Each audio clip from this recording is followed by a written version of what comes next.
What's going on, guys? JSGC here, and we are here for another Manchester City transfer update. Remember, daily Manchester City transfer updates coming from New Year's Day onwards throughout the whole January transfer window. So make sure, like always, if you are enjoying the content and you want to stay up to date first and fast on YouTube with all the Manchester City transfer news for the winter, then make sure you have subscribed. Social media links, they're in the description below and sliding across at the bottom of the screen if you want to go and follow me on my Twitter and Instagram. Email also in the description below too if you want to hit me up for any sponsorships or any videos or any general business inquiries. TikTok link also in the description if you want to go and follow me on there. Leave a thumbs up as well if you do enjoy this video. 200 likes once more is the aim. Also, don't forget as well to let me know your thoughts of what you make of these transfers in the comments below. And finally, do go and check out my sponsor for today, which is brought to you by 888 Sports NFL, running their latest video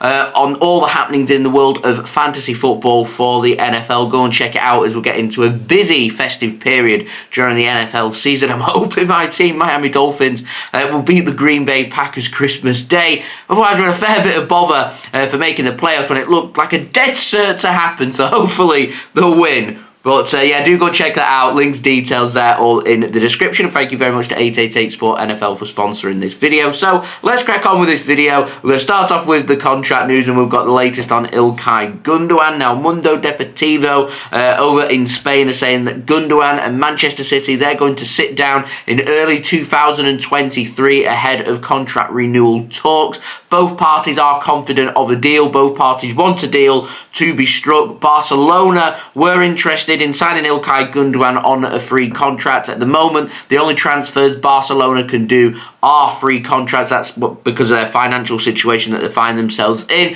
They saw Gundogan as being a valuable asset to their team who would help improve their team, so they wanted to bring him in. However, because Pep Guardiola signed a new contract at Manchester City until 2025, he's now keen on staying at Manchester City, and Manchester City are pushing for a contract for Gundogan until 2025, just like Pep Guardiola. Pretty much 2-year extension for Pep, 2-year extension for Ilkay Gundogan, with talks taking place early 2023. Does mean we'll keep Gundogan until he's the grand old age of 34. He turns 35 in October, so if he does leave in June of 2025, it will be just before his 35th birthday. Now, moving on to the outs, we've got the latest on Bernardo Silva, and some very positive news if you're a fan of Bernardo Silva. Alfredo Martinez is a journalist over in Spain. On Twitter, he says that 100% Barcelona will not make a move for Bernardo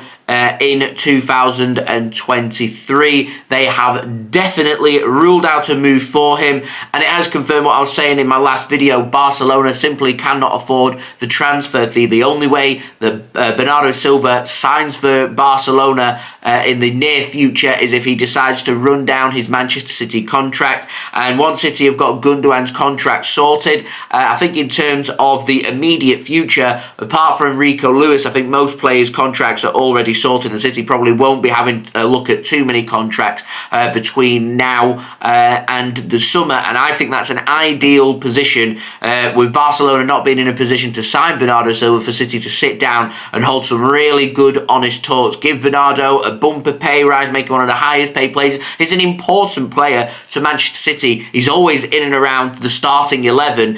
He's not a squad player. He is a first team player. There isn't a player out there that I would rather have than Bernardo Silva. So if I'm Manchester City, I'd be doing everything I can to try and get him onto a new contract. We get Bernardo onto a new contract, then that to me is his long-term future done and dusted, and it's going to Manchester City, which would be good. I know PSG have been linked in the past. I'm hearing absolutely nothing about PSG's interest right now. Barcelona still interested, simply don't have the finances to make that happen unless it's a free contract, and City, of course, aren't going to let Bernardo Silva leave for free. So there we go. Now moving on to the ins, Jude Bellingham. Do keep an eye on the Gundogan and Bernardo Silva latest. I don't know if they both decide to stay at Manchester City, if that affects Manchester City's ability to go into the transfer market to potentially look at central midfielders. Now, I know City are looking long term and would like to bring a central midfielder in. I have heard previously, in terms of Jude Bellingham, Manchester City are prepared to be patient, and if that means it can't be done in the summer of 2023 and Bellingham chooses to stay at Borussia Dortmund for another year. Man City more than happy to wait and come back in 2024. So it's suggesting to me that whilst Manchester City are very interested in central midfielders, and should any central midfielder decide to leave, City will definitely sign a central midfielder in January. Manchester City, if they can get Bernardo and Gundogan put onto new deals, then perhaps Man City can look elsewhere unless another midfielder is to leave. But Jude Bellingham definitely of interest to City. Now, the Sun have been reporting that Real Madrid, they feel like they have won the race to sign Jude Bellingham in the summer from Borussia Dortmund. Real Madrid feel that an offer north of £100 million will be enough to secure the deal, and they do feel like they are the team that are going to sign Jude in the summer. Manchester City, of course, are also in the mix. City are prepared to up their bid and up the money and up the stakes when it comes to Jude Bellingham as well. This news is, however, contradicting to previous reports saying that Real Madrid weren't interested anymore in Jude Bellingham and they weren't going to make an offer. So is this Real Madrid making their move? Is this the Sun making things up? Is this Jude Bellingham's entourage encouraging interest here to try and up the stakes and up the money like Man City are prepared to do? I have a feeling it is the latter, because the Sun have also been reporting that Manchester City are going to do everything they can to try and sign Jude Bellingham. They're prepared to shatter the Premier League transfer record to make it happen. The current record is a record set by Manchester City that we paid to Aston Villa for Jack Grealish back in the summer of 2021. So we are looking at an offer north of £100 million to make this happen. Can City afford it? Yes. Can Liverpool afford it? Probably yes. Can Real Madrid afford it?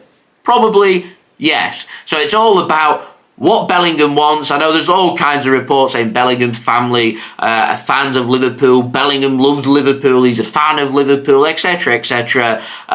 Means absolutely nothing. What matters is what Jude Bellingham feels is best for his development. And if Bellingham feels like he's going to get regular playing time at Manchester City, he gets to work with Pep Guardiola, he gets to link up with his old pal Erling Haaland, then he may well do that. But if City keep hold of the central midfielders, he might feel like game time might be a little bit restricted. There's pressure on him. If he turns up and he doesn't hit the ground running, he'll end up like the next Jadon Sancho, like what's happened at Manchester United with him. So Bellingham needs to play it right. He needs to assess what is best for him, and if he's going to be a regular starter in any of the three teams of City, Liverpool or Real Madrid, I think that will be the club that he does sign for. Very difficult to get into that Real Madrid team. Luka Modric seems to be like fine wine, getting better with age. I imagine he probably would get in the starting 11 for Liverpool. With Manchester City, it all depends on the future of Bernardo Silva and Ilkay Gundogan, because we've also got Rodri, Kevin De Bruyne. There isn't that many midfield spots there for Jude Bellingham unless City want to change their playing style.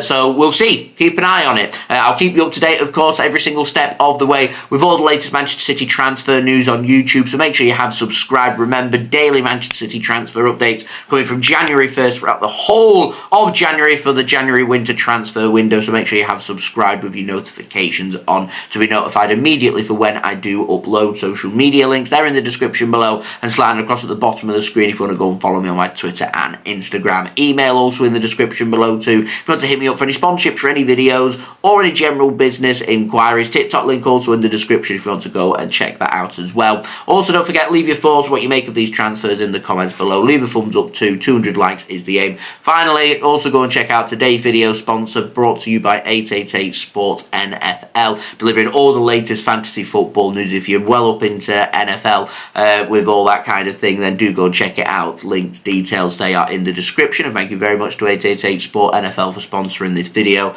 and I'll see you all again real soon. So I've been JSGC. I hope everyone is safe and well. Christmas Eve, we will have a Christmas Day special out, so I will wish you a Merry Christmas tomorrow. But if you're going to be busy, which I imagine a fair few of you will be, then I want to wish everybody a happy Christmas. If you're not celebrating, wishing you a very happy and calm and peaceful happy holiday season. So I'll see you all again real soon. So I've been JSGC. I hope everyone is safe and well. Peace.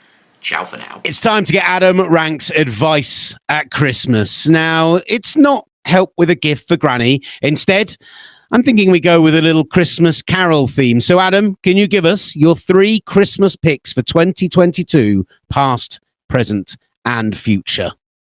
Oh, okay. Well, thank you so much. I think to start off with the past, this gives me great pleasure to write off this player. And of course, we saw him on Monday night and that's Aaron Rodgers. And honestly, if you look at what the Packers did on Monday night against the Los Angeles Rams, they ran the football. A.J. Dillon, who, of course, ended up in the concussion protocol, but him and Aaron Jones were the guys who carried the team. Christian Watson, who had a streak of 4 consecutive games with a touchdown, was unable to get into the end zone. Even though Aaron Rodgers was trying like heck to get him into the end zone, I think the time has now passed. It is a goodbye. So long. See you later. I am not going to miss you for any amount of time, mostly because I'm a Bears fan. And it leads me to the present future. And of course, I'm talking about Justin Fields, who is somehow available on the waiver wire in this league. You know what? I think none of you should be able to pick him up for the indignity of putting this young man on waivers. He is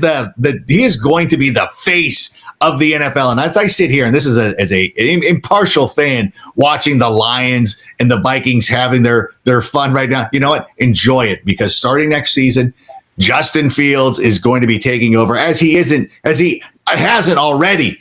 And he is going to be the face of the NFL, leading the Bears. And that rivalry that we saw this week, Jalen Hurts, Justin Fields, that is going to be one that is going to be carrying us through the next decade, much like Brady and Manning. And of course, the future. I had done a thing. I was looking super far ahead. There's a running back coming out of the University of Texas. His name's Bijan Robinson. That is a guy next season we need to look at and be like, oh, we got to get him on our